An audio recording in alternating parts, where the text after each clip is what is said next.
El llamado desde el fuego. El sol apenas se alzaba sobre el campamento de los hijos de Israel. Una quietud reverente envolvía el desierto, como si la creación misma contuviera el aliento. En medio del campamento, el tabernáculo resplandecía con una luz suave. Era como si el cielo hubiera descendido en forma de tienda. Moisés, el siervo de Dios, caminaba lentamente entre las tiendas, su rostro aún marcado por la gloria de encuentros pasados. El pueblo lo miraba con respeto, sabiendo que el Dios eterno hablaba con él como con un amigo. De pronto, una voz salió del interior del tabernáculo. No era un trueno, ni un susurro. Era una voz viva, profunda, que atravesaba alma y espíritu. Moisés, ven ante mí. Con temor santo, Moisés entró en el lugar de reunión. Dentro, la presencia de Dios era tan densa como una nube. Un fuego invisible rodeaba el arca. No era fuego que quemaba, sino que purificaba. Y allí, en ese lugar santo, Dios habló. Este será mi pacto con mi pueblo. Les enseñaré cómo acercarse a mí. Ya no estarán perdidos. Les mostraré el camino de la santidad. Dios comenzó a revelar los ritos sagrados, las ofrendas, los sacrificios. No como un peso, sino como un puente. Cada instrucción era una chispa de luz, una revelación sobre el carácter divino. El pueblo no lo sabía aún, pero estaba por comenzar una transformación profunda. Una nueva era espiritual estaba naciendo. El fuego que todo lo consume.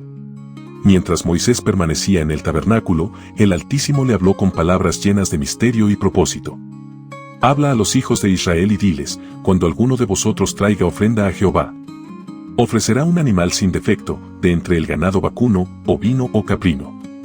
Así se reveló el holocausto, la primera de las ofrendas. No era un simple rito. Era una declaración de amor, de entrega total. El animal debía ser perfecto, sin mancha, símbolo de un corazón íntegro delante de Dios. El pueblo escuchaba con atención. Algunos se estremecían al pensar en entregar lo mejor de sus rebaños. Pero otros comprendían, lo más valioso no es el sacrificio, sino el acto de rendirlo con fe.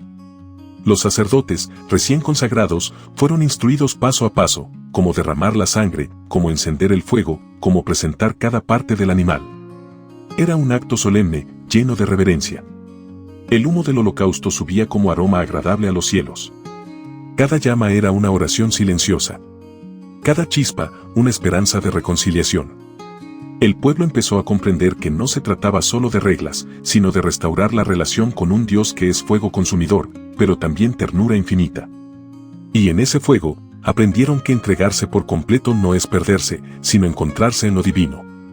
El primer sacrificio había sido revelado, pero aún quedaban muchos más por comprender. Granos de oro en el desierto.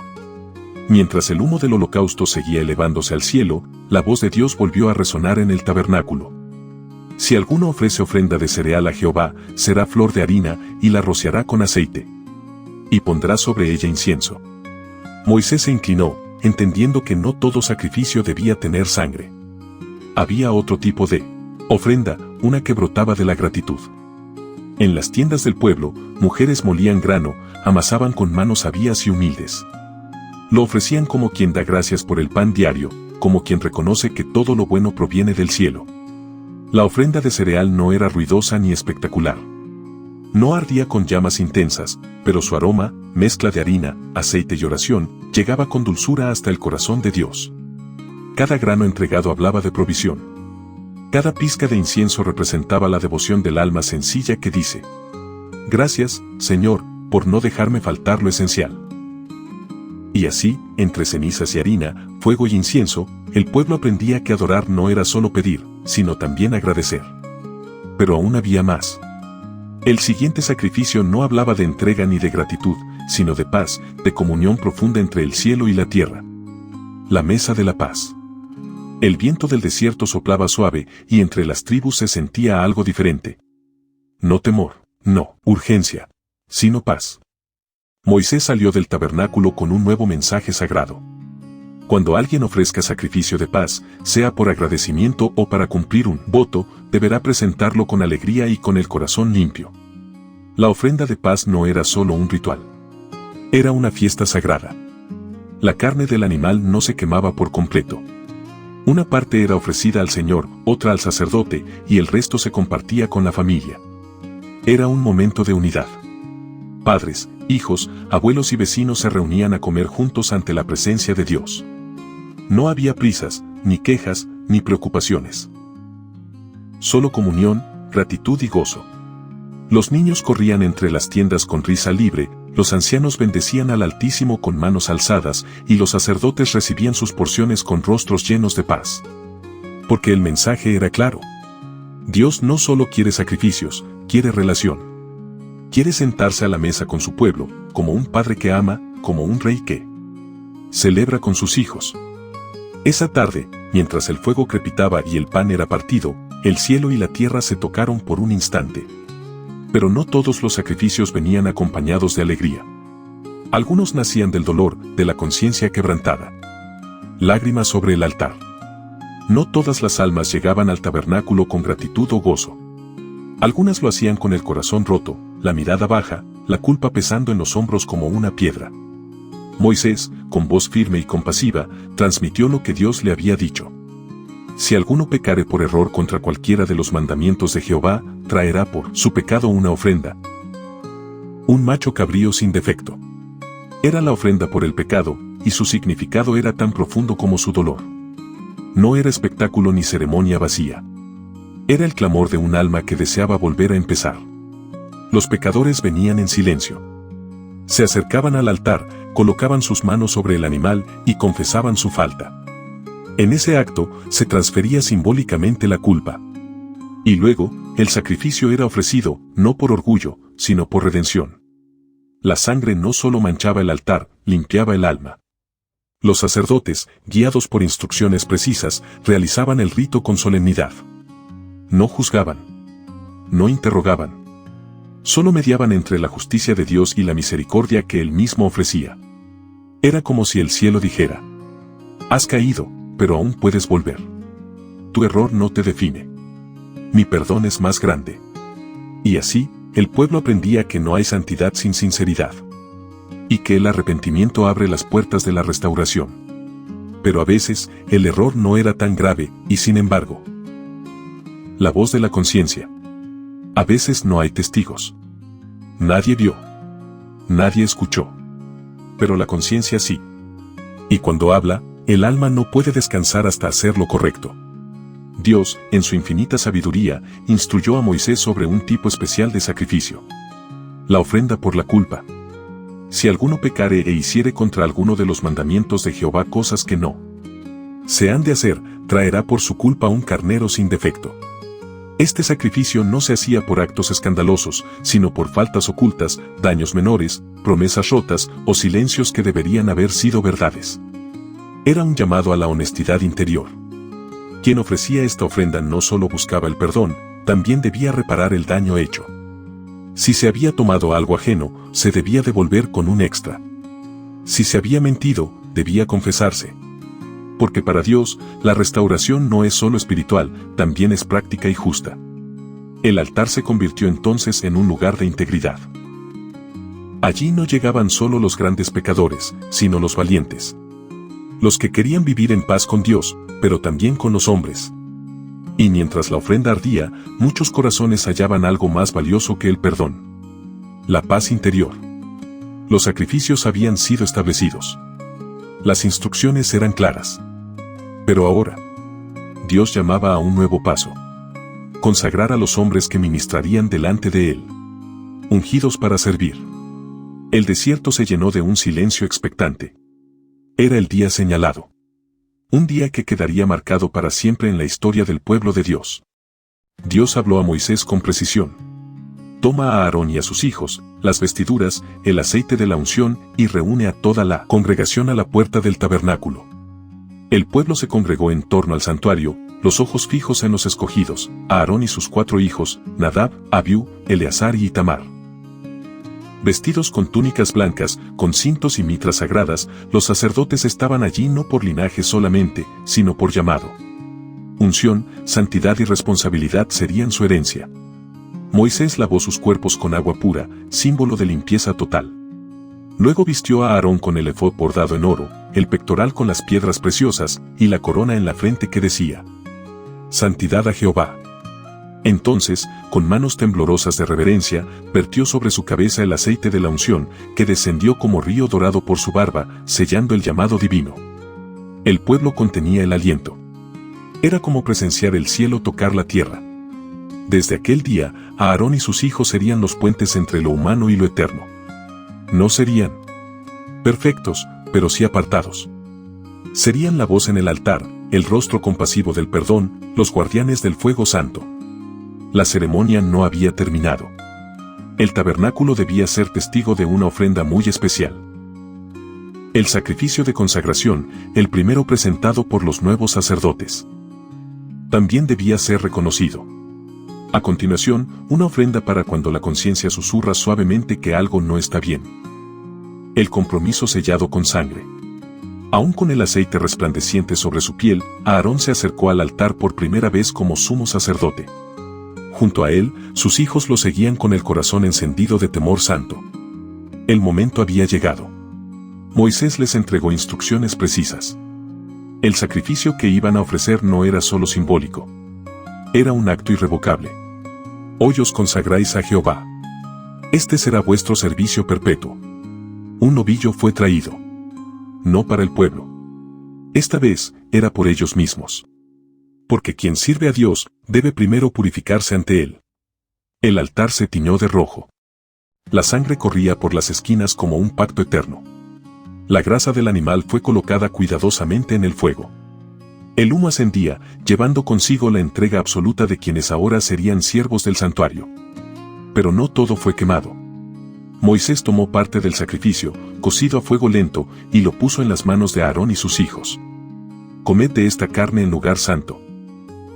Es parte del pacto. Es parte de vosotros ahora. Mientras masticaban lentamente aquella carne consagrada, los nuevos sacerdotes comprendieron que ya no les pertenecían a sí mismos. Habían sido tomados por Dios. No solo en palabra, sino en cuerpo, en alma, en destino. Desde aquel día, sus vidas estarían ligadas al altar, al pueblo, al perdón, al fuego eterno. Pero en medio de tanta santidad, el corazón humano sigue siendo frágil. Y lo que vino después estremeció a todo el campamento. Fuego extraño. El sol aún brillaba sobre el desierto cuando sucedió lo impensable. El pueblo estaba reunido, aún celebrando la consagración de sus nuevos sacerdotes. El aire olía a incienso y promesa. Todo parecía perfecto. Pero no todo corazón estaba alineado con la santidad. Nadab y Abiú, los dos hijos mayores de Aarón, se acercaron al altar con incensarios en sus manos. Querían ofrecer fuego. Pero no el fuego que Dios había ordenado. Era un fuego extraño. Quizás fue orgullo. Quizás fue impulso. Tal vez pensaron que podían entrar en lo sagrado sin temor, como si el poder divino fuera un adorno y no una llama viva. Sin consultar. Sin autorización. Encendieron el incienso y lo ofrecieron delante del altar. Y entonces, como un rayo silencioso pero definitivo, salió fuego de la presencia de Jehová y los consumió allí mismo. El campamento entero quedó en silencio. Aarón, el padre, no gritó. No lloró. Solo quedó mudo. Porque entendía que el Dios Santo no puede ser tomado a la ligera. Entre los que se acercan a mí, me santificaré, había dicho el Señor. Y en presencia de todo el pueblo, seré glorificado. Los cuerpos de Nadab y Abiú fueron retirados con cuidado. Y esa noche, el fuego del altar siguió ardiendo, pero con un peso nuevo, el peso de la reverencia. La tragedia dejó una huella en todos. Pero también abrió el camino a una enseñanza más profunda sobre lo que significa servir con temor y temblor, y con corazón sincero. El arte de vivir en pureza. Tras el fuego que juzgó a Nadab y Abiú, una nueva atmósfera envolvía el campamento. Ya no bastaba con estar cerca del tabernáculo, había que estar limpios por dentro y por fuera. Y Dios habló a Moisés con detalle, con ternura paternal pero con claridad absoluta. Habla a los hijos de Israel y diles que pueden comer, cómo deben vivir, cómo distinguir entre lo puro y lo impuro. Se establecieron leyes sobre los alimentos, animales limpios e inmundos, criaturas que daban vida o transmitían impureza. No por razones de dieta, sino para enseñar discernimiento. Porque cada bocado debía ser un acto de conciencia. Cada elección, una forma de recordar. Yo soy Jehová, vuestro Dios, que os he apartado de los pueblos. Las leyes iban más allá de la comida. Tocaban el cuerpo humano, las enfermedades de la piel, los flujos naturales, la limpieza después del parto. Todo, absolutamente todo, era parte de la vida sagrada. El mensaje era claro. Dios está interesado en cada rincón de tu existencia. Lo que tocas, lo que comes, cómo hablas, cómo vives, todo puede ser una expresión de adoración. Y así, lo cotidiano se volvió espiritual. La cocina, la ropa, la higiene, el descanso, todo se volvió parte del templo interior. El pueblo no estaba simplemente aprendiendo a obedecer leyes. Estaba aprendiendo a ser distinto, a reflejar al santo en cada aspecto de su vida. Y mientras esa transformación ocurría en lo físico, una revelación más profunda se preparaba, el día más sagrado del año estaba por revelarse. El día en que el cielo lloró. Una vez al año, el campamento entero quedaba en completo silencio. Nadie encendía fuego. Nadie preparaba comida. Nadie reía. Era el día de la expiación, Yom Kippur. El día en que toda la nación se detenía para ser purificada. Dios le habló a Moisés con instrucciones precisas. Solo el sumo sacerdote, y solo una vez al año, podía entrar al lugar santísimo, detrás del velo, donde habitaba la presencia misma del Altísimo.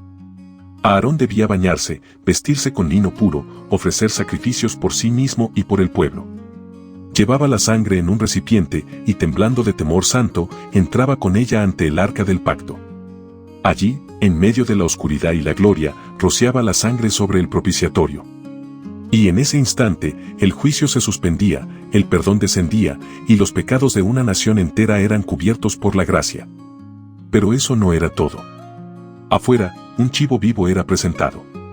Sobre él, Aarón confesaba todas las iniquidades del pueblo. Luego, un hombre lo llevaba al desierto, y lo dejaba libre, como símbolo de que los pecados eran alejados para siempre. Porque en este día se hará expiación por vosotros, y seréis limpios de todos vuestros pecados delante de Jehová. El pueblo lloraba en silencio. Algunos se postraban. Otros alzaban sus manos al cielo. Todos sabían que Dios no los había abandonado. Él había provisto un camino. Un día. Un sacrificio. Un perdón que lavaba hasta lo más profundo del alma. Aquel día era un regalo de amor. Pero Dios no quería solo un día de limpieza. Él deseaba un pueblo que viviera en santidad todos los días. Caminando en santidad. El humo del sacrificio aún flotaba sobre el campamento. El pueblo había sido perdonado. Pero ahora Dios hablaba de algo aún más alto. Sed santos, porque yo soy santo. No bastaba con ser perdonado una vez al año. Dios no quería un pueblo que solo se acercara cuando erraba, sino que viviera constantemente en comunión con Él. Así comenzaron a revelarse las leyes de santidad. No como cadenas, sino como faros. Guías para una vida que reflejara al Dios que los había liberado. Estas leyes hablaban de la vida diaria. No robar. No engañar. No maldecir a los sordos, ni poner tropiezo al ciego. Juzgar con justicia. Amar al prójimo como a uno mismo. Porque para Dios, la santidad no está solo en el altar. Está en el mercado, en la tienda, en la familia, en el trato con el extranjero. Cada ley era una semilla que transformaba el alma. Y entre todas ellas, una se alzaba como una llama pura. No te vengarás, ni guardarás rencor, amarás a tu prójimo como a ti mismo. Con esas palabras, el pueblo entendió. Ser santo no es alejarse del mundo, sino vivir en él con un corazón diferente. La santidad se volvió un estilo de vida. Pero también debía verse reflejada en las fiestas, en el trabajo, en el descanso. Dios ahora enseñaría cómo marcar los tiempos con propósito eterno. El calendario del alma. Dios no solo creó el tiempo, también lo llenó de significado. En el monte, mientras el pueblo escuchaba, Moisés recibió una nueva revelación. Estas son mis fiestas. Las santas convocaciones que proclamaréis en sus tiempos. Señalados. No eran simples celebraciones. Eran citas divinas. Momentos en que el cielo descendía para encontrarse con su pueblo. El año comenzó con Pascua, el recuerdo de la sangre en los dinteles y la liberación de Egipto. Cada año, al comer el cordero, los israelitas recordaban. Fuimos esclavos, y Él nos liberó. Luego vino la fiesta de los panes sin levadura, símbolo de dejar atrás lo viejo, lo contaminado, lo impuro. El alma también necesita limpieza.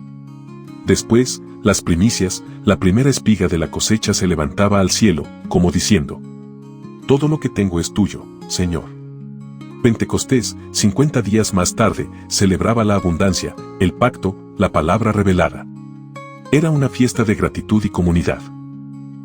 Más adelante, en otoño, llegaba el día de las trompetas, llamando a despertar, a preparar el corazón para el juicio. Luego, el solemne día de la expiación y finalmente, la fiesta de los tabernáculos, donde todos vivían en cabañas, recordando el desierto y celebrando la provisión divina. Cada fiesta era una página del alma. Una oportunidad para detenerse, recordar, agradecer y volver a empezar. Dios no quería un pueblo que simplemente contara los días, sino uno que los viviera con propósito eterno. El calendario de Dios no solo marcaba el tiempo, marcaba el corazón. Y ahora, Dios enseñaría cómo mantener la tierra, el descanso y la justicia unidos en su voluntad. El tiempo del perdón. Dios miró al pueblo que había formado, pero también miró a la tierra que les había dado. Y les enseñó algo que pocos esperaban. La tierra guardará reposo para Jehová. Cada 7 años, el pueblo debía detenerse. No sembrar. No cosechar. No comerciar. Era el año sabático. Un tiempo de confianza total, donde la provisión venía solo de la fidelidad divina. La tierra descansaba, los siervos descansaban, hasta los animales respiraban en libertad. Porque Dios no quería un pueblo agotado, ni una tierra exprimida. Quería armonía. Pero había más. Cada 50 años, tras 7 ciclos sabáticos, sonaba una trompeta por todo el país. Era el año del jubileo. En ese año sagrado, toda tierra vendida regresaba a su dueño original. Toda deuda era perdonada. Todo esclavo era liberado. Todo comenzaba de nuevo. Proclamaréis libertad en la tierra a todos sus moradores. Era un año de restauración total. El rico y el pobre volvían a empezar de cero. Las lágrimas secas. Las familias reunidas. Las manos vacías, pero los corazones llenos. Porque el mensaje era claro. La tierra es mía, dice Jehová, y vosotros sois solo extranjeros y huéspedes. El jubileo no era solo una ley. Era un canto de esperanza, una promesa eterna. Con Dios, siempre hay un nuevo comienzo. Dios había dado leyes sobre sacrificios, pureza, fiestas y tierra. Pero también advertencias. Porque la bendición depende de la obediencia y el amor verdadero también corrige. Entre la lluvia y la sequía, el campamento entero se reunió una vez más para escuchar las palabras del pacto. Esta vez, Moisés no solo anunció mandamientos, sino el resultado de obedecerlos o ignorarlos. Con voz firme y mirada encendida, declaró: si andáis en mis estatutos, si guardáis mis mandamientos y los ponéis por obra. Entonces, dijo, la lluvia caerá en su tiempo. La tierra dará su fruto. Las uvas llenarán los lagares. Y habrá paz en la tierra. El pueblo viviría sin miedo. Los enemigos huirían ante ellos. Y lo más precioso de todo: y andaré entre vosotros, y seré vuestro Dios, y vosotros seréis mi pueblo. Una promesa de intimidad, de protección, de abundancia. Pero entonces, su voz cambió de tono. Ahora hablaba con lágrimas invisibles, como quien advierte por amor. Pero si no me oís, si despreciáis mis leyes, si quebrantáis mi pacto, entonces vendrán las consecuencias. El cielo se volverá de hierro. La tierra no dará fruto. Vendrá angustia, enfermedad, derrota. Dios no hablaba con crueldad, sino con un dolor inmenso. Porque sabía que sin su guía, el pueblo se perdería. Y como Padre justo, no podía callar. Era como si el cielo dijera: yo les he dado todo, pero ustedes decidirán si caminan conmigo o contra el viento. Aún así, incluso entre las advertencias más duras, brillaba una esperanza. Si se humillan, si confiesan sus pecados, yo recordaré mi pacto. Y no los desecharé.